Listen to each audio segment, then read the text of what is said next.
तर ते काय झालं, की मुलांना कविता नाही आवडायची. हं.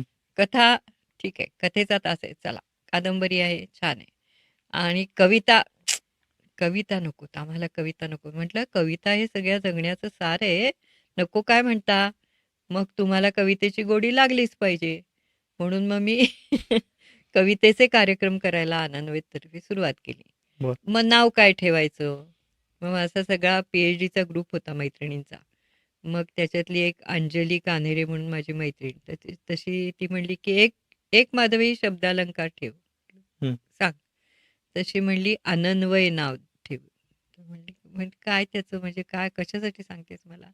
म्हणली, "अर्थ फार छान आहे. झाले बहु, हं. होतील बहु, त्याच्यामध्ये एक ओळ आणखीन टाक, असतील बहु, परंतु यासम हा."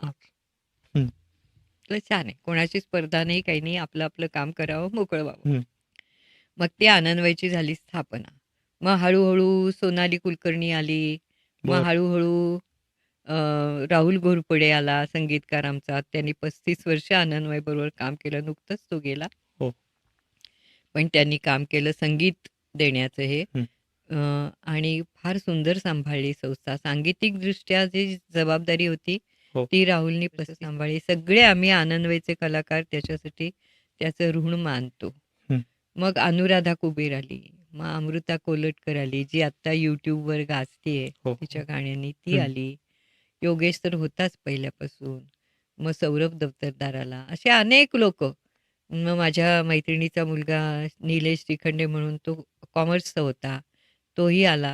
म्हणजे एखाद्या कमळाभोवती असे भुंगे जमावेत ना, तशी सगळी जणं 1989 सालापासून ते आत्ता 2025 पर्यंत आनंदवयशी बांधून आहेत. वाह!